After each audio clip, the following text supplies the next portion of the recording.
All right, XFL. Do you guys watch any XFL? I did. A little bit. What'd you think? Here is my take on the XFL and the USFL. I'm going to go ahead and tell you. Mm-hmm. All right? It's like my take on sodas. I like Diet Coke. I like it. But it's not Coca-Cola. Okay? It was fun watching you. You can score 15 points in like 45 seconds, the 4th and 15 onside kick, the 3-point play. I love it. I love it. It's a great alternative. I enjoyed it. Okay? But when it comes down to it, still not Coca-Cola. It's Diet Coke. It's good. You know, maybe throw some lemon in there. You want 3-point play? Let's squeeze a little lemon in there. Diet Coke with lemon. Okay? Maybe a little Diet Vanilla Coke. Get a little weird with it. But it's still not Coke. It's like that impossible meat, right?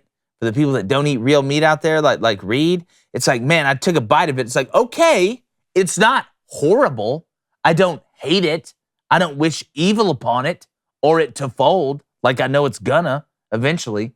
But it's not a Whopper, man. Not a Big Mac. It's not a real burger. Like I can't get as excited about it. I get a little bit excited, especially if I'm super duper hungry, which I am when it comes down to football already after missing the Super Bowl. But I can't just go in there and devour it. I got to take a bite, flip around. It's nice. Your thoughts? I enjoyed watching it. Obviously, it's not going to be as good as the NFL because the players aren't as good. And there's not some magic thing or magic formula. The players aren't as good in college, though, either. So is that... Well, true, but college just is so embedded differently. I think it's just so ingrained. And I don't know. I feel like Georgia could beat a couple of those. To me, at least, I bet Georgia or Pamela. Yeah, but they couldn't beat an NFL team. Oh, hell no. Like, I prefer college football to professional football, even though we're not watching the best in the world do it. So that's kind of... But the atmosphere behind college football just forever has been so much different. Some parallel. As to XFL. But you can try to come out with anything you want to. It's just not going to hit the same. It's just not. But I'll never complain about watching football. Okay, so that's my question there. I mean, obviously, the three of us, we love football. Yeah. And there's no sport I associate with a season more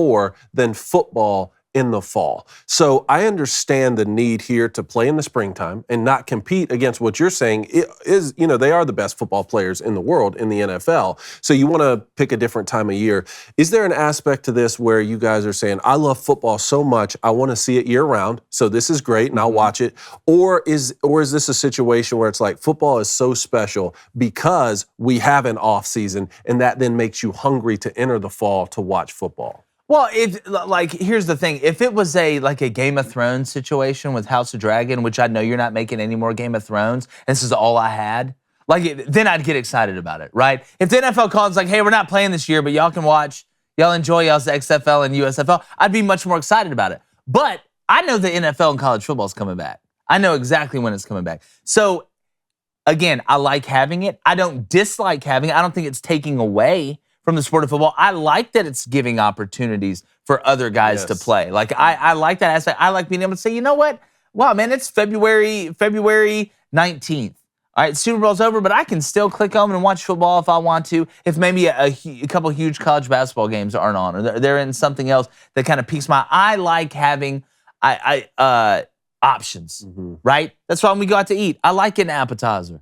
And then I like getting an entree. And then I may get dessert. I like having options. I like to explore all the options. That doesn't mean I love it as much as when it's in season, but I don't want to eliminate it, and I don't think it takes away anything. So I'm glad it's there. I'm glad it's there in the periphery, and I hope it works. I hope it works so these guys can keep getting money to play football, and because I know how many opportunities that it gives. I'm fine with it, but I will never fall in love with it because that next season's coming up. Well, you hit the nail on the head. It's a great opportunity for guys to play professional football who aren't in the NFL. And not just players, coaches too. Yep. That was one of the things about the USFL last season that I thought was great. They have top-tier coaches out there. Coaches who understand they can use some of these gimmicks like going for three when they need to, but they don't in situations where they understand it's not the best strategy to win the football game. And if you're the NFL, you can kind of see, what kind of works and doesn't work, like going for three, certain rule changes that people like, don't Reading like. ground for rule changes. It's almost a test. That's what Yes. it is. Yeah, and not just for the rule changes, but for maybe players. Maybe you look at it as, you remember He Hate Me and some of these people that came to the old XFL? I think A.J. McCarron played this weekend. Yeah, you can kind of use it as, hey, look, man, we need a backup quarterback or something Yeah. like this guy can still do it. Or maybe somebody comes out of nowhere that like we see that happens at the Senior Bowl and then bursts on the scene in the NFL. Maybe they just go through it a different route. So I think this could do nobody is leaving the NFL for the XFL or the USFL, in my opinion. No. You may have a couple people politically that say, I'm so sick of the NFL, I'll just watch this. But deep down, let's not act like you're not flipping on that screen Sunday. I think only one will last. I think the USFL or the XFL, one of them can become sort of the spring football sport. Obviously, they're two different networks. You got classic ESPN versus Fox situation, so let's see how that plays out. One criticism I saw was, the XFL didn't use any like gimmicks like the USFL did last year with like camera angles and drones and stuff. I actually really liked that stuff. I liked the ability to see drone angles during the game. I didn't think about it as a gimmick. It was like another value add. And then also to be able to like hear a play call or something I thought was interesting. Yeah, I think there's like a middle ground and a balancing act to being too far on the fringe of doing crazy stuff and keeping it to where it's somewhat semblance of what you're used to watching, and then doing enough that's new to perk up new interests and maybe involve new listeners. I think there's like a very fine balance there before you go like overboard. Like old XFL was overboard to me. Yeah. Like you were just doing crazy things, allowing crazy things to arena happen. football. Like to me, I feel like there is a fine line where it looks very similar to the game that you love to keep you watching, but there are enough new things to bring in new audience members and keep it fresh. I think there's a fine balance. Hey, YouTube, appreciate you checking us out. The best thing, if you enjoy our content, want our show to keep growing, is subscribe, get a friend to subscribe, turn that notification bell button on, and when you see one of our videos, like it. That helps it get in the algorithm even more. Appreciate you guys.